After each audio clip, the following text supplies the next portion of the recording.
fue un poco sorpresivo para mí porque comenzó por un lado y terminó por otro, pero al final sé que este es el tema que el Señor quería. Iba a comenzar a hablar iba a enfocarme en el tema de Elías y Jezabel, y sí vamos a comenzar por ahí, pero el Señor dio un desvío, y es algo especial, y el tema es: escoge a quién sirves. Y vamos a comenzar a ver la historia de un rey de Israel, que la Biblia lo define como el peor rey de Israel.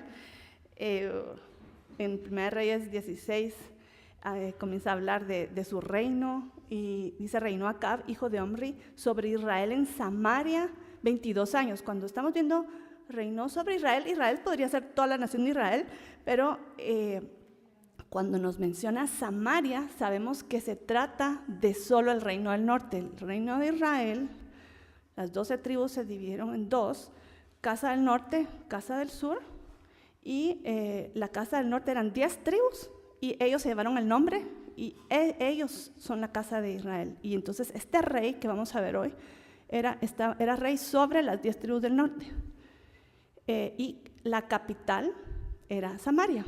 Entonces ahí vamos ubicándonos rey de qué tiempo era. Y sigue diciendo, dice, va definiéndolo, y aquí lo define como el peor rey. Básicamente dice: y Acab hizo lo malo ante los ojos de Jehová, y muchos hicieron lo malo, pero dice: más que todos los que reinaron antes de él. O sea, que él les ganó a todos. Entonces ahí sí no tiene un buen récord este rey Acab. Sabemos que la historia se va a complicar, ¿verdad? Y sigue diciendo acerca de este hombre, dice: porque le fue ligera cosa andar en los pecados de Jeroboam.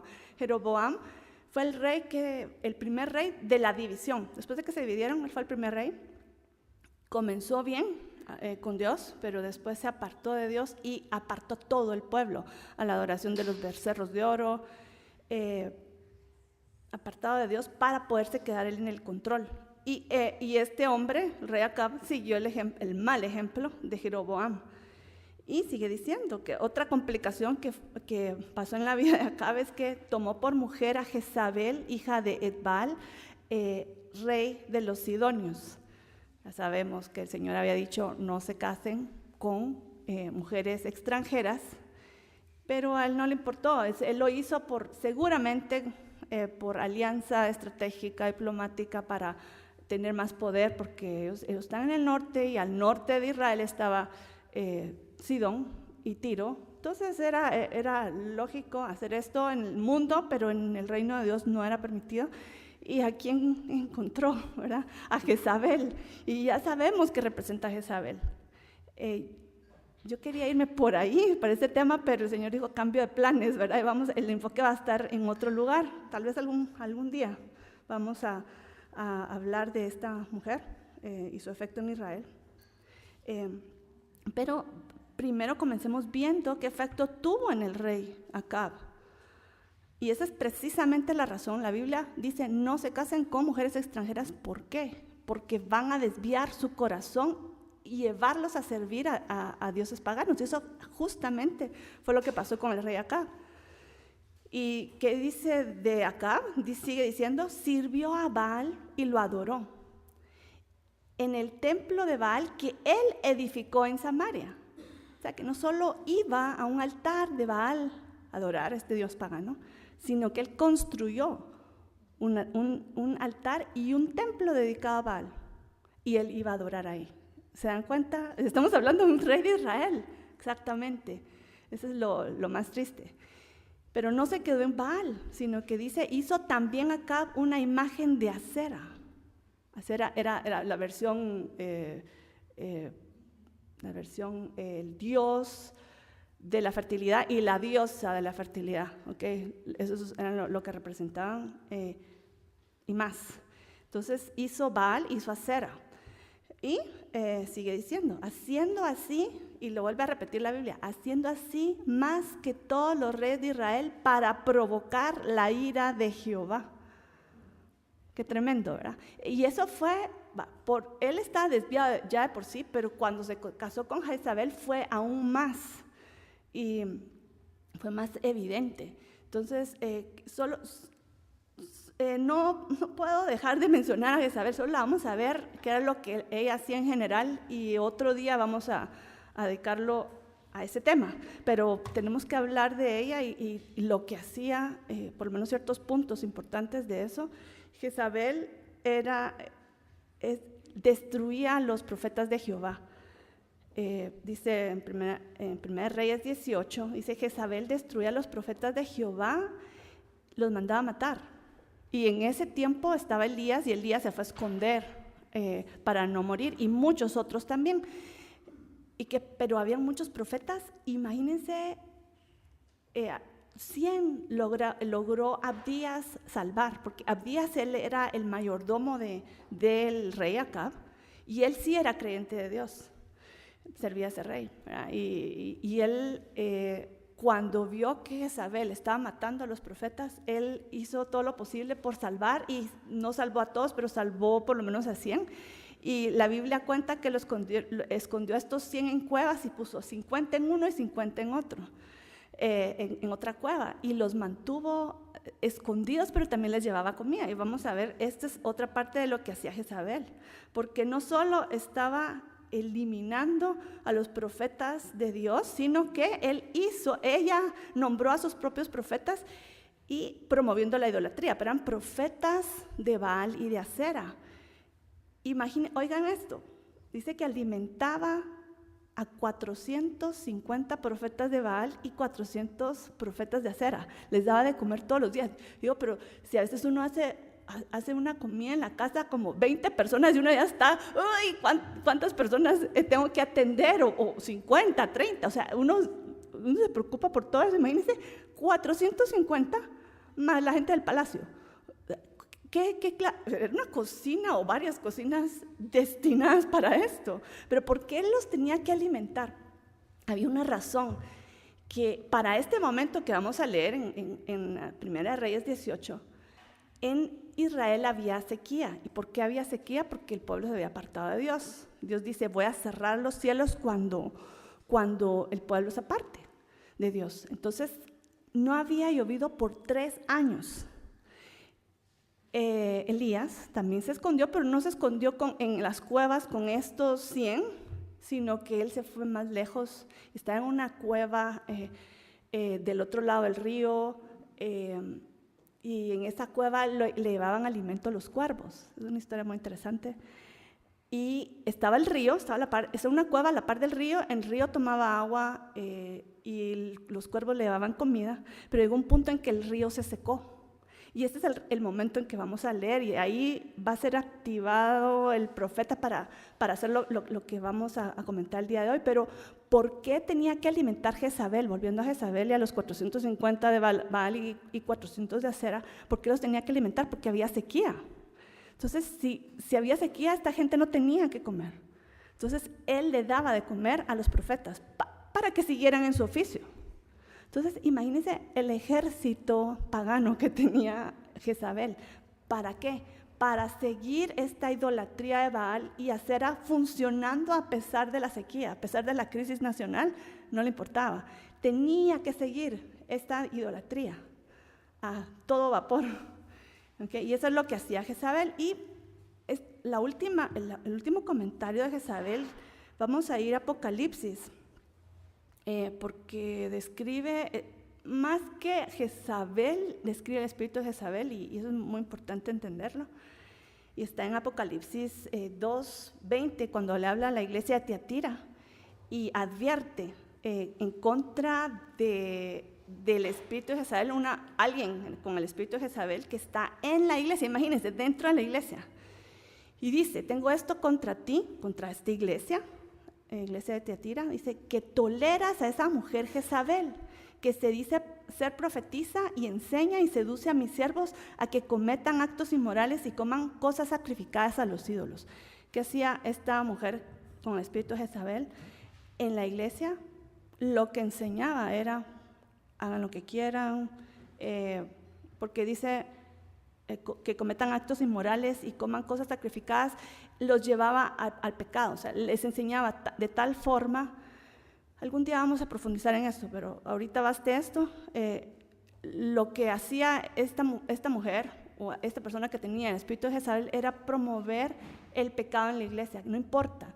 Y se me hace algo similar hay una doctrina que se llama doctrina de la gracia.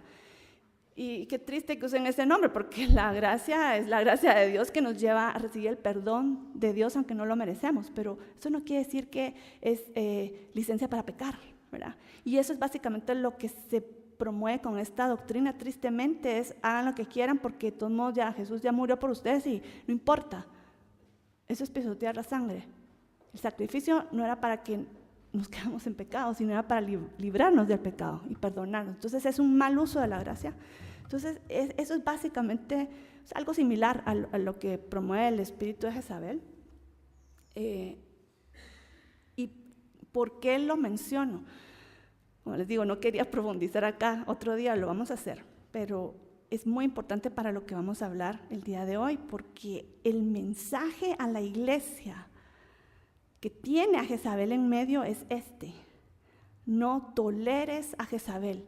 O sea, la iglesia, aquí le está hablando Dios, no está diciendo yo me voy a confrontar con Jezabel y le voy a decir lo que ella está haciendo mal. No, le está diciendo a la iglesia, pongan atención, ustedes están tolerando a esta persona en medio de ustedes. ¿Qué hacen tolerando esto? Entonces el mensaje es: no toleres a Jezabel, no permitas esto. Tú puedes decir, no lo voy a hacer. Y en esa iglesia había gente que no lo toleraba. Entonces, esto sí es muy importante para lo que vamos a ver ahorita con el profeta Elías. Ya no vamos a hablar tanto de Jezabel, pero sí vamos a hablar esto de no tolerar, de pararse en lo que uno cree y hablarlo, claro. Entonces, por eso lo quería mencionar. Y ahorita vayamos se llama la historia con el rey Acab. Regresemos con el rey Acab y con el profeta Elías. Y como les comentaba, Elías se había oído, estaba en la cueva, pues ya se acabó el agua, los cuervos te les habían seguido llevándole comida, pero no, ya no había agua, tenía que irse de ahí. Entonces se fue, estuvo con la viuda de Sarepta, esos milagros que pasaron ahí, pero llegó el momento en que Dios le dijo que ya tienes que hablar, ya es momento de que hables, y tienes que ir a buscar al rey Acab y decirle y confrontarlo que se arrepienta. Pero vamos a ver cómo está la conversación con él, porque es interesante. Ahora, en este momento, el rey Acab está persiguiendo a Elías. Entonces, qué atrevido Elías de presentarse con el rey Acab. Pero Dios lo mandó, entonces Dios lo va a proteger y tiene un mensaje. Pero imagínense este encuentro entre el rey Acab y Elías. ¿Y qué le dice? Las primeras palabras que le dice el rey Acab a Elías, oigan, dice: ¿eres tú el que turbas a Israel? Qué descaro, ¿verdad? ¿Quién está turbando a quién? O sea, ¿qué? El rey está diciendo: tú eres el culpable de que haya sequía y que porque tú hiciste esa oración, entonces tú eres el culpable. Momentito, ¿cuál era la causa de la sequía? ¿Cuál era la causa? Ok, Elías lo va a contestar. Entonces Elías se quedó como: yo soy el turbador de Israel. Entonces no, dice: yo no he turbado a Israel, sino tú dejando los mandamientos de Jehová y siguiendo a los Baales. Entonces aquí Elías, imagínense Elías, qué atrevido realmente, porque este rey tenía el poder de matarlo y quería matarlo, tenía la intención de matarlo, y él dijo: ok, ahorita le voy a decir, ¿cómo así que yo soy el que turba? Tú eres el que está turbando y esta es la causa de la sequía. Y entonces lo que hizo Elías, le dijo al rey: necesito que convoques al pueblo. Y aquí es interesante, porque ya el mensaje que lleva Elías ya ni siquiera es con el rey. Elías quiere llegar al pueblo, porque con el rey habló, ya le advirtió, ya le dijo, él no quiere hacer nada. O sea, el rey no va cambiando el rumbo por años. El rey sabe muy bien cuál es la causa de la sequía, se la volvió a repetir no quiere arrepentirse, Jezabel mucho menos.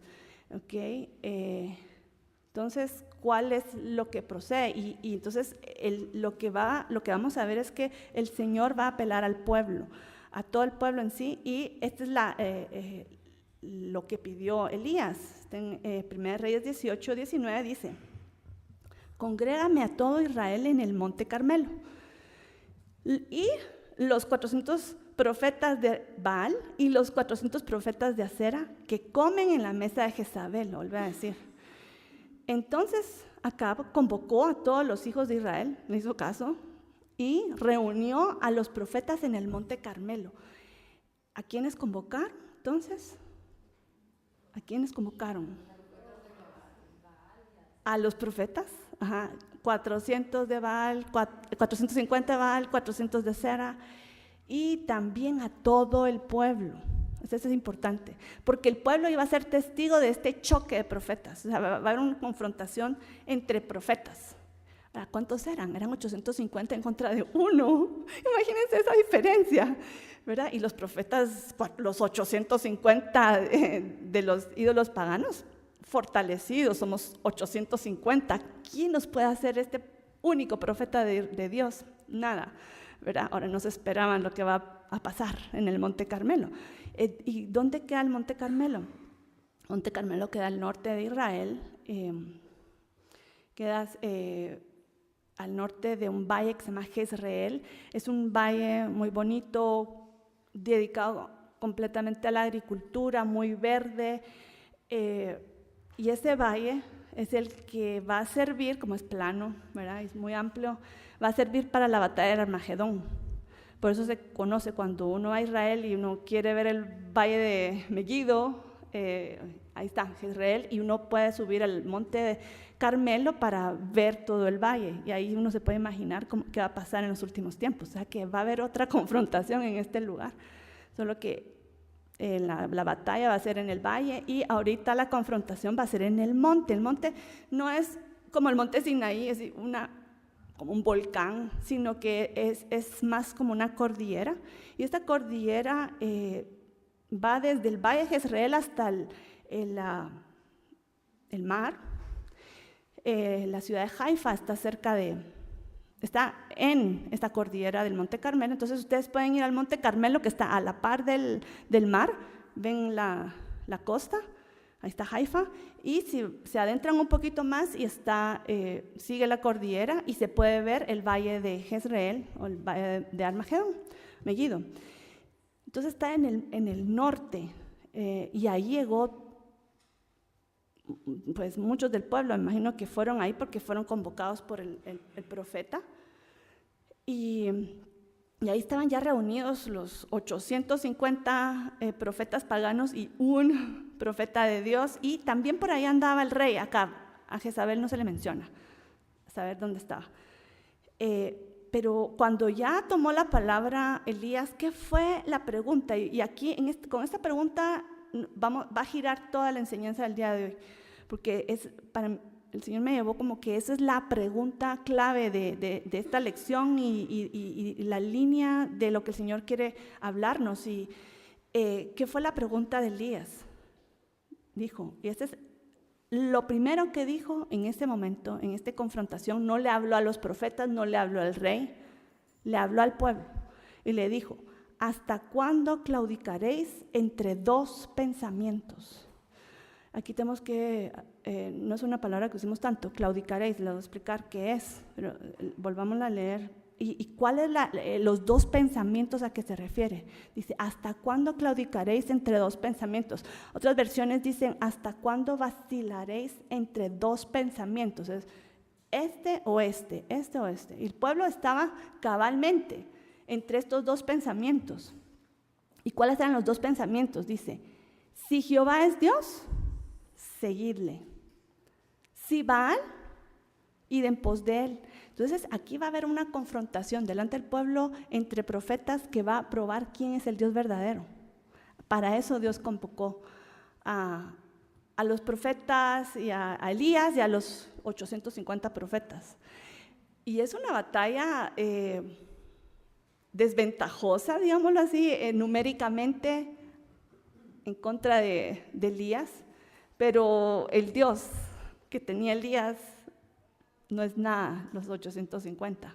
Okay, y eso es lo que va a probarse. Y los 850 dijeron, fácil, ¿verdad? Fácil, dijeron, está bien, y hasta les doy el chance de que vayan primero, dijo Elías, ¿verdad? Ahora, el reto fue, antes de que veamos el reto, quiero comentarles qué quiere decir claudicar. Es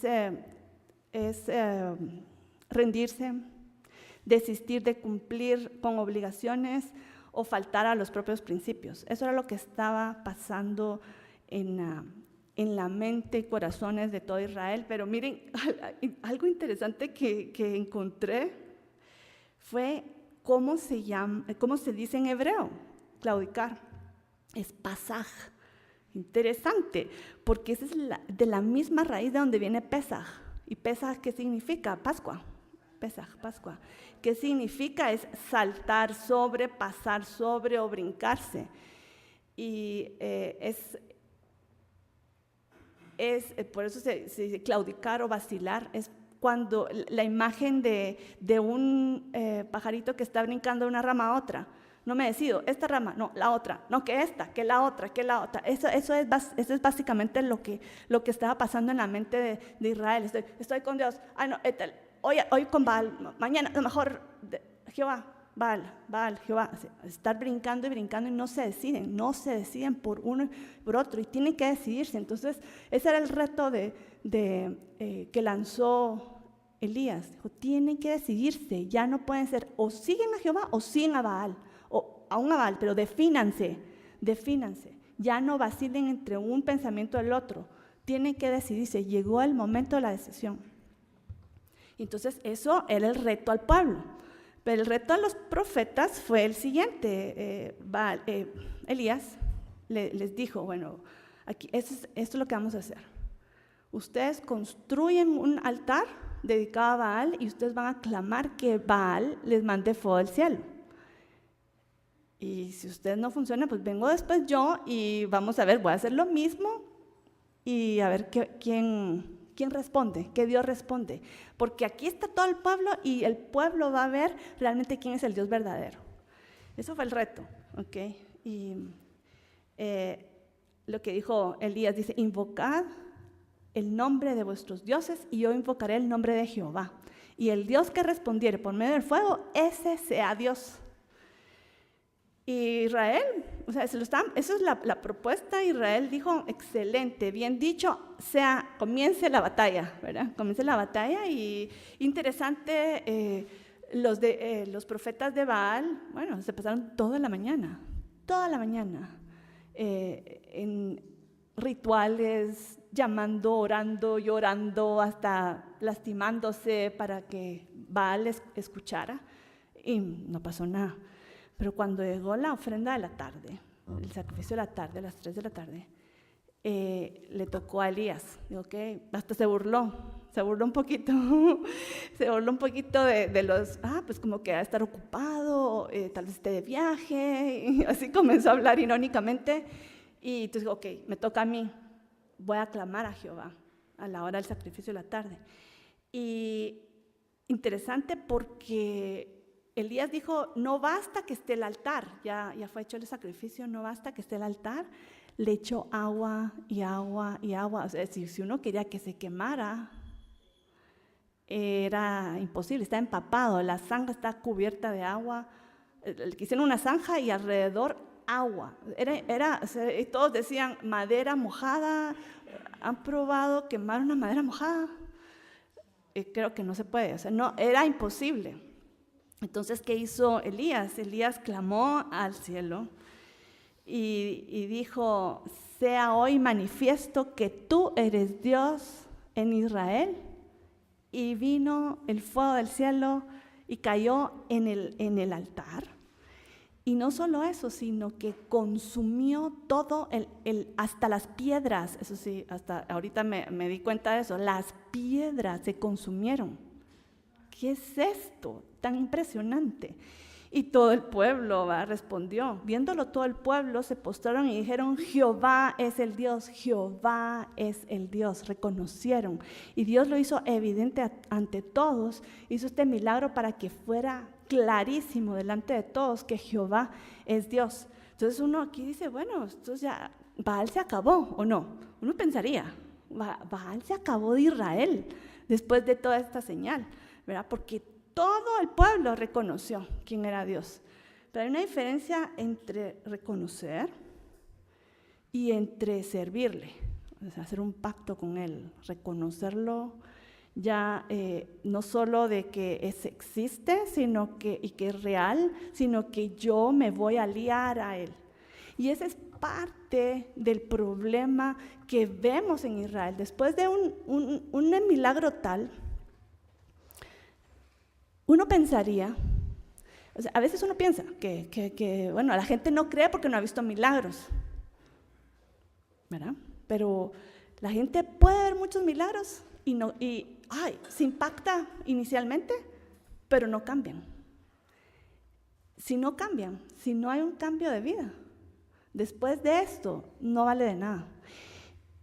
Y a eso quiero llegar, o sea, eso es un compromiso con Dios. Algunos lo hicieron y en otro día que comentemos más sobre la historia de Elías, vamos a ver que él después de esto se fue a la cueva otra vez porque se deprimió, porque no vio que el pueblo reaccionara. Más bien dicho, oyó que Jezabel lo estaba amenazando y el pueblo no iba a hacer nada porque no respondió, solo Jehová es Dios, y después cada quien se fue a su casa. Entonces él se frustró, pero el Señor ya en la cueva le dijo: hey, momentito, sí tengo 7,000 personas que no han doblado su rodilla ante Baal. Tienen temor de Dios y sí viven como Dios manda y no han caído en idolatría, pero por la amenaza de su vida no han dado la cara, ¿verdad? No han sido valientes, ¿verdad? Como los profetas, ¿verdad? De hablar su fe. Entonces, eso es lo que yo quiero que veamos, porque no es solo cuánta gente reconoce que Dios es Dios. La Biblia dice, hasta los demonios saben que Jesús es el Mesías. ¿Han cambiado ellos? No. O sea, el punto es reconocerlo y cambiar. Es ese compromiso con Dios. Y pensando en esta pregunta que lanzó Elías, me recordé de otra similar, y eso fue en Josué. En tiempos de Josué vamos a ver una pregunta similar, porque las circunstancias no eran así, de que había idolatría en el pueblo. Más bien dicho, en el tiempo de Josué, aquí estamos en el capítulo 24 de Josué, y en este tiempo histórico de Israel ya era el final de los días de Josué. Él ya se estaba despidiendo, básicamente, de la gente, y él dijo: quiero hacer este llamado antes de irme, antes de morir. Ya hemos entrado a la tierra, ya los conquistamos, ya la gente está sentada, ya está viviendo sus vidas, pero yo quiero no irme sin lanzar este reto al pueblo. Y lo vamos a leer en Josué 24, 14, 15, dice: ahora pues, temed a Jehová y servirle con integridad y en verdad, sin vacilar, ¿okay? Y quitad de entre vosotros los dioses a los cuales sirvieron vuestros padres al otro lado del río y en Egipto, y servid a Dios. O sea, ustedes tienen una elección: servir a los dioses de Egipto, de la tierra, de cualquier Dios, o servir a Jehová. Ese es el reto. Leámoslo entonces, y sigamos leyendo lo que dijo él y sigamos en la pista, porque ese es el reto que está lanzando Josué. Dice: y si mal os parece servir a Jehová, porque él está diciendo: escojan a Jehová, pero si mal, si no quieren, ¿verdad? Porque eso tenemos que entenderlo. Esto es voluntario. Aquí Jehová no obliga a nadie. Dios no obliga a nadie a adorarlo. Claro, cada quien va a tener sus consecuencias, porque el orden del universo es el orden del Creador, ¿okay? Pero obligación, no. Es una decisión, ¿okay? Entonces dice: si mal os parece servir a Jehová, escogeos hoy a quien sirváis. Si a los dioses a quienes sirvieron vuestros padres cuando estuvieron al otro lado del río, y al otro lado del río es al otro lado del río Jordán, Mar Rojo en Egipto, o el otro lado del río cuando Abraham estaba en Ur y vino a la tierra prometida, ¿ok? ¿Van a escoger a esos dioses de sus padres? O digamos que ya cruzaron el río, pero en la tierra hay dioses también, de los amorreos, cananeos, fereceos, eteos, todos, okay. En la tierra prometida también hay dioses, okay. O van a escoger servir a sus dioses, en cuya tierra habitáis. Ese era Baal y Acera, okay. Y otros. Y lo que él al final dijo, y esta frase yo sé que la han escuchado, que es tan linda. Él dijo, bueno, yo no sé a quién van a escoger ustedes, si a los dioses o a Jehová, pero yo y mi casa serviremos a Jehová. Es hermoso, ¿verdad? Esa fue la confesión de Josué antes de morir. Dijo, ok, ustedes tienen ahorita, delante de ustedes esta decisión. Tienen que escoger, ya no es tiempo de vacilar, vamos a hacer, claudicar entre una, que Jehová, que los dioses, que no, ya no, es tiempo de tomar una decisión. De decidir cuál fue la respuesta del pueblo. En versículo 24 dice, a Jehová nuestro Dios serviremos y a su voz obedeceremos. Escogieron a Jehová y sigamos leyendo. Dice, entonces Josué hizo pacto con el pueblo el mismo día y les dio estatutos y leyes en Siquem, porque en Siquem fue esta ceremonia. Voy a retroceder un poquito al principio del capítulo, es interesante. Eso fue lo que me llamó la atención, porque cuando estaba pensando en la pregunta de Elías, me recordé de la pregunta que hizo Josué. O sea, ¿van a servir a Dios o a Jehová? ¿A los dioses o de la tierra o a Jehová?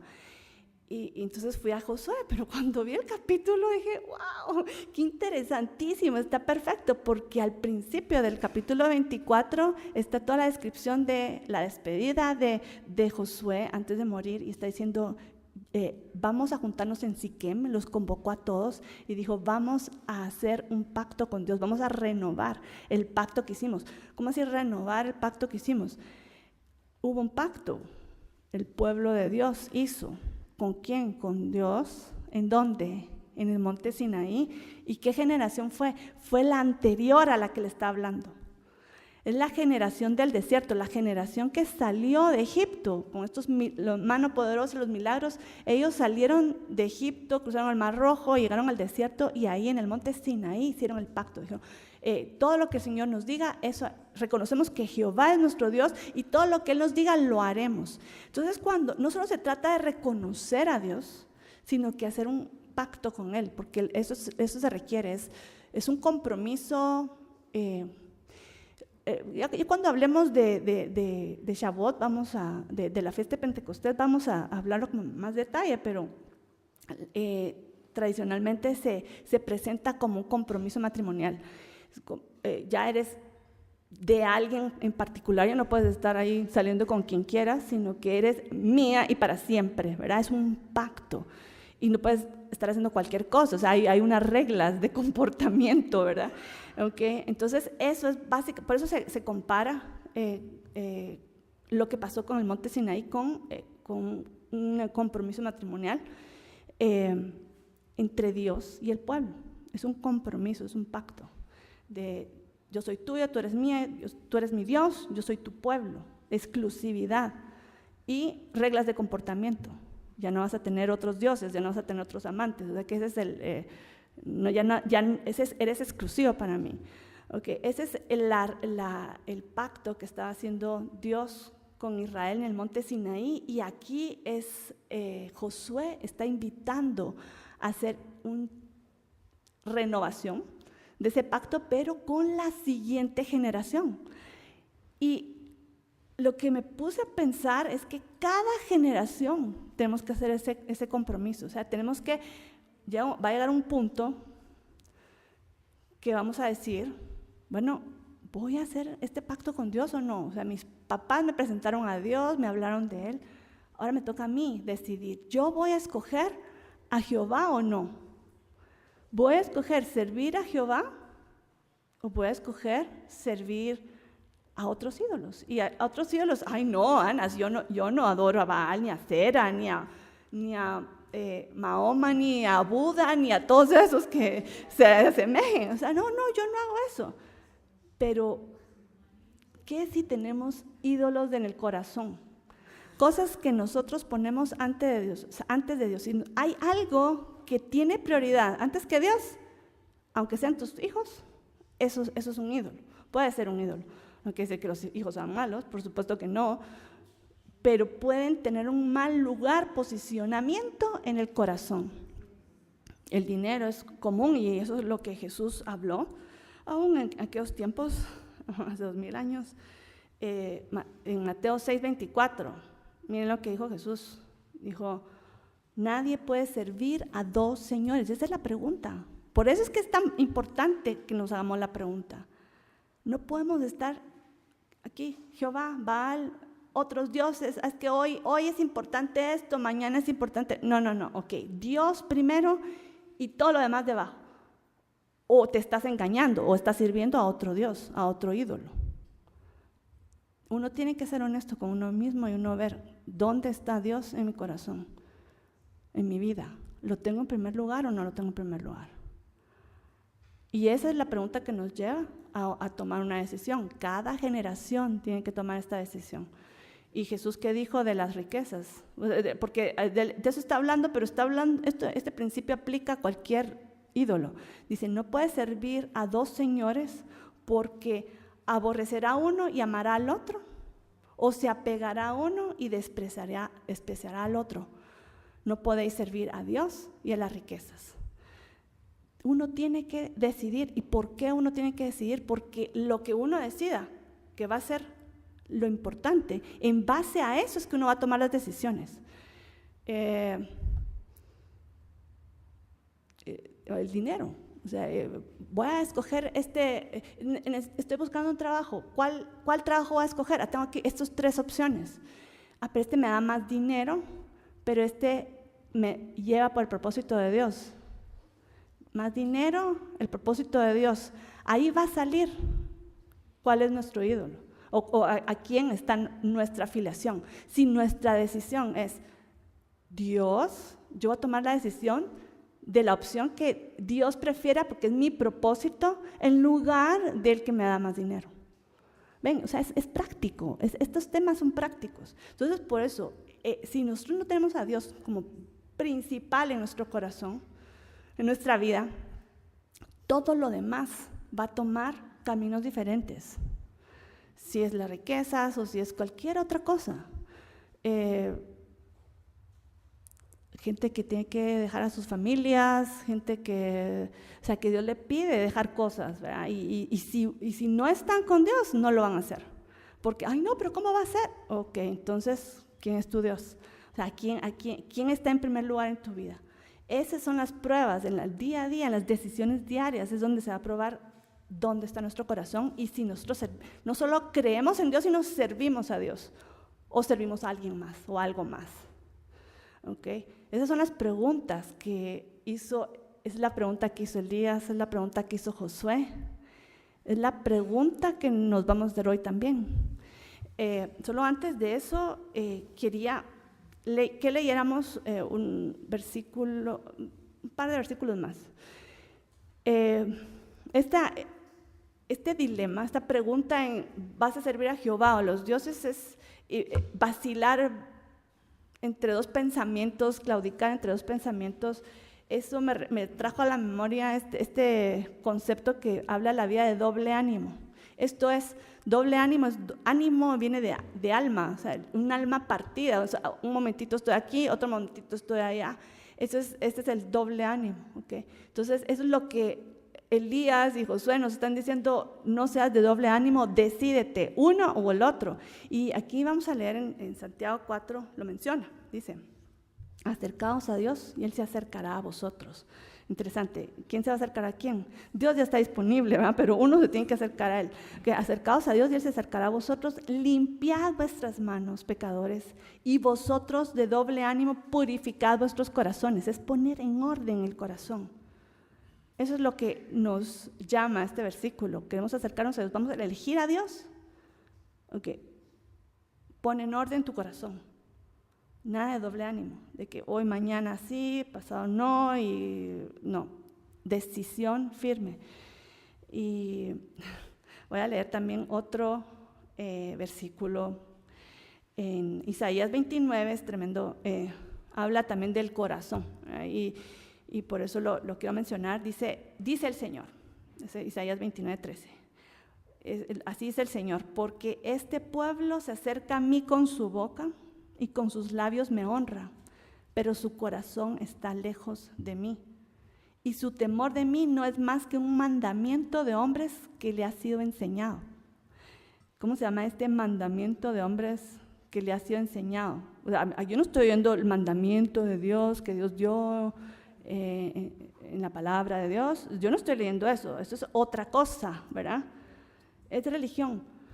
Okay, te lo voy a poner así de simple. Ese sí, yo voy todos los domingos a la iglesia. Okay, ¿en qué versículo de la Biblia dice que yo tengo que ir todos los domingos a la iglesia? O sea, yo tengo la libertad de ir, si yo quiero ir y me bendice, ¿por qué no voy a ir? Pero no es un mandamiento. Entonces, como yo estoy haciendo eso, entonces yo ya cumplo. O son muchos rituales más que están, o sea, por eso es tan importante leer la Biblia, porque los mandamientos de Dios, esos son para cumplirlos, pero los demás, los creados por el hombre, esos solo son rituales que nos limpian la conciencia de esto, pero no nos llevan verdaderamente a conectar con Dios, más bien dicho, nos separan. Eso es lo irónico de la religión, lo irónico, porque estamos hablando todo el día de Dios, pero estamos lejos de Dios. El corazón está lejos, pero estamos cumpliendo con rituales. Eso es un gran engaño. Entonces yo por eso quería comentar esto, porque no podemos engañarnos haciendo rituales creyendo que estamos cumpliendo con Dios. Conectar con Dios, obedecerle, servirle, hacer lo que Él quiere en toda forma. Eso es lo que el Señor nos está pidiendo. Y meditando en este tema, dije, qué interesante, por dónde nos llevó el Señor, ¿verdad? Y me di cuenta que estamos en el conteo del Homer, ¿ok? Y dije, ok, tiene todo sentido este tema con el momento en que estamos viviendo, porque ahorita estamos casi, creo yo, por la mitad más o menos del conteo del Homer. ¿Quién sabe qué día vamos? Ahorita la tercera semana. Ok, bueno, vamos por ahí, ¿verdad? Avanzado.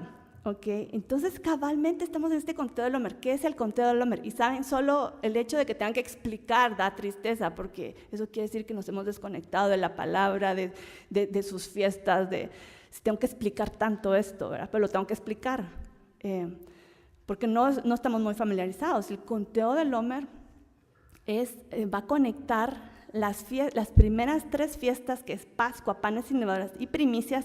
En primicias se entregan los primeros frutos de la cebada en la Biblia. Habla de eso para Israel, ¿okay? Pero ¿qué vimos que significaba? Era dar los primeros frutos de la vida, una conversión, ¿verdad? Y después va contando 49, dice, contarás 7 semanas. 7 por 7, 49 días. Por eso la fiesta se llama Shavuot en hebreo, que quiere decir literalmente semanas. ¿Por qué? Porque son 7 semanas que uno tiene que contar, que van desde la fiesta de primicias hasta, lo conectan con otra fiesta, que es la fiesta de Pentecostés. ¿Okay? El día 50 es el día de Pentecostés. Todo este es el proceso entre dar frutos de cebada, dar frutos del trigo. ¿Qué nos está hablando el Señor en este periodo? Este conteo, por eso las fiestas son tan importantes, marcan los mensajes del Señor, que nos está hablando. Vas a dar de tu conversión, que va conectada con la Pascua, panes sin levadura y primicias, vas a llevarlo a conectar con el monte Sinaí, porque en el día de Pentecostés, en el cumplimiento histórico, Israel está a los pies del monte Sinaí, y allí oyeron la ley, y ahí ellos dijeron, sí, tú eres nuestro Dios, no solo te reconocemos como Jehová, sino como Dios, sino que además aceptamos lo que tú nos digas, eso haremos. Es el pacto. Entonces yo dije, qué cosa más interesante. O sea, cabal, estamos en este tiempo, en esta pregunta, ¿hasta cuándo claudicaréis entre dos pensamientos? Es la pregunta de este tiempo.